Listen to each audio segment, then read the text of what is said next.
This is me trying to have a productive day on 4 hours of sleep. Every time I wonder why I'm so drained, why everything feels heavy, I can't seem to catch up. I assume I just need to try harder.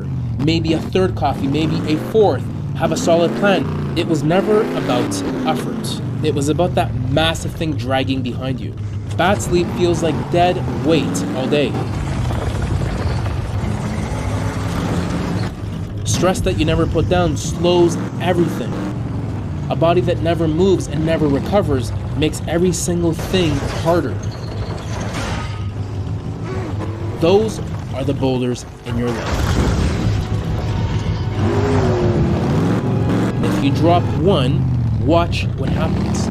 So let me ask you a question. If a car was dragging chains and boulders, would you call that car weak if it was moving slow?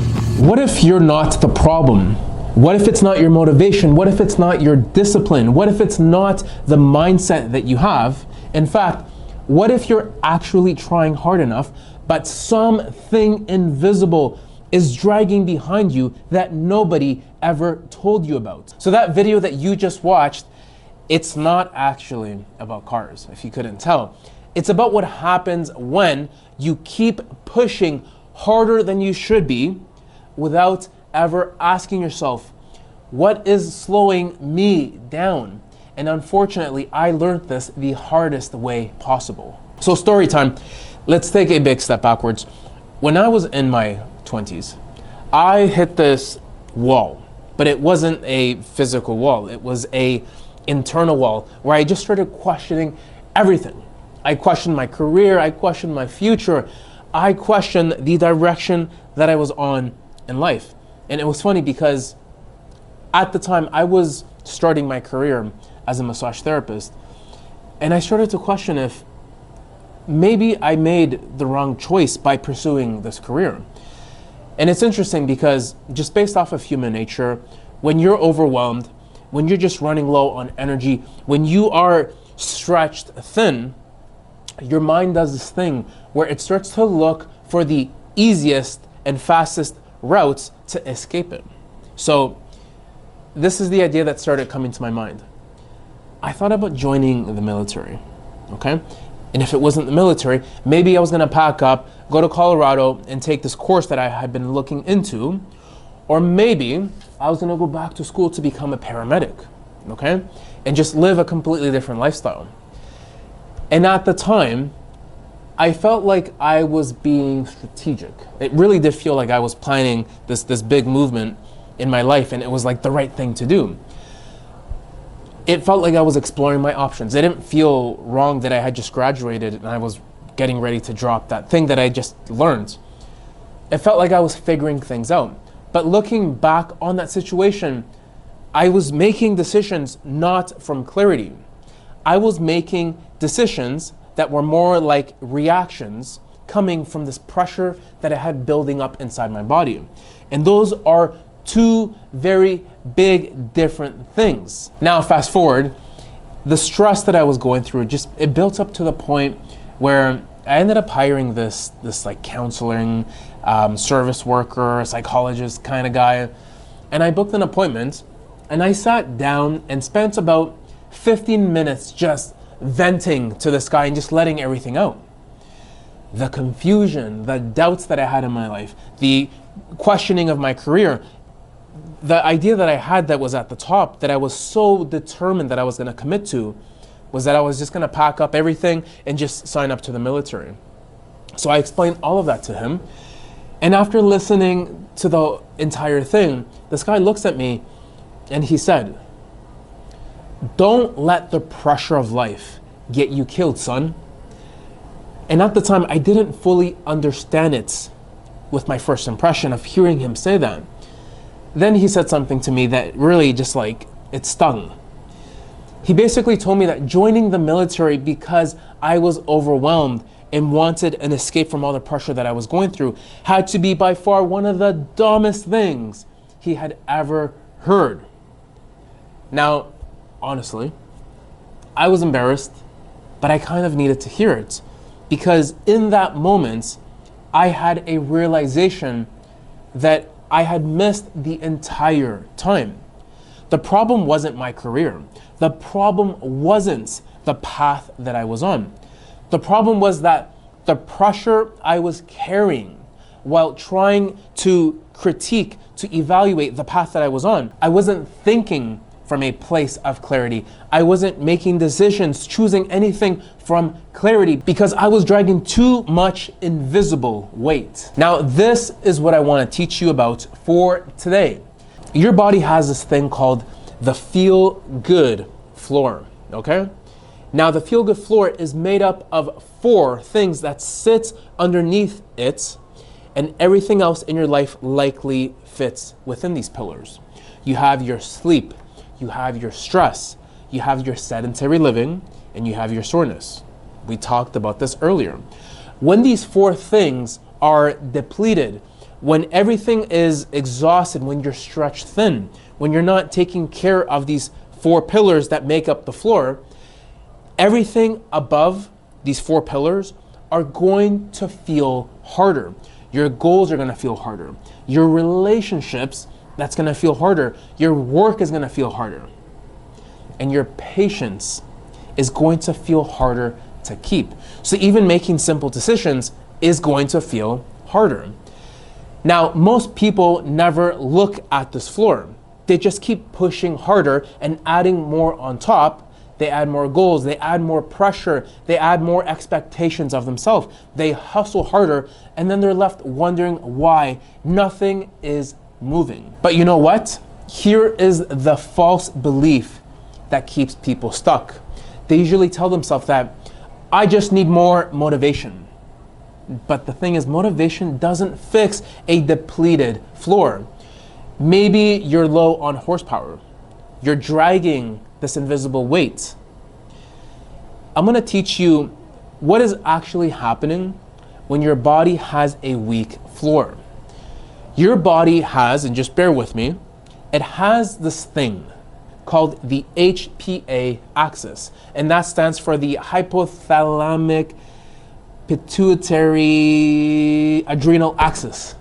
Got it. First attempt. The HPA axis, let me say this again, the hypothalamic pituitary adrenal axis. It sounds like a complicated word, but it just basically means that it's a stress response system. So when you have this floor that's completely depleted, this system that we have, the HPA axis, it stays overly active. So your cortisol stays elevated. And remember, your cortisol is your stress hormone. So your body stays in this low grade fight or flight or freeze response. And when that happens, your prefrontal cortex, just bear with me, which is the part of your brain responsible for clear thinking, for good decisions, for a healthy emotional regulation response, all of that starts to go offline. And this is why everything feels harder when you are operating in a state of being completely depleted. So let me say this again. This is not weakness. This is what we call biology. It's your brain literally operating with less capacity. Now, researchers call this cognitive load overflow. Overflow meaning it's too much. Your body can't handle it. And this just means that your mental bandwidth, kind of like a computer, is so full of managing stress and fatigue that there is literally nothing left for this higher level thinking. And this is why exhausted parents make impulsive decisions. This is why our reflexes, our judgment gets thrown off. And this is why we lose our patience over the smallest things. Now, this is off script, but the other day I was so stressed out chasing after my son. He didn't want to leave the park. My mind, I couldn't see my peripheral. I couldn't make the right judgment. So I snuck up on him at the park to grab him. And I just went full force into what I thought I was chasing my son, but I didn't see there was this pipe kind of like sticking out of the playground. And I knocked my shoulder so bad that I have this nasty bruise that's been there for about 2 weeks, right? So this is what happens when you are overwhelmed. we procrastinate, we put aside important work. And that's not laziness. I'm going to keep repeating this. You're just running a full life on an empty, broken floor. So now here's the thing about the 4 boulders or the 4 pillars. Sleep debt, okay? When you lack sleep over a prolonged period of time, sleep debt alone can cut your cognitive, your higher level thinking. It can cut your cognitive performance by up to 30%. Chronic stress keeps your nervous system in a state that's braced.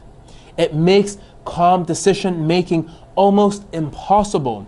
Sedentary living slows down circulation, it increases physical tension, and it drops your baseline energy. And unresolved soreness. Once again, the 4 pillars, the 4 boulders that make up this floor. Unresolved soreness and tension in your body keeps your nervous system in a low-level threat state 24/7, around the clock. And all 4 of these things together, it's not a motivational problem. That's a floor foundational problem.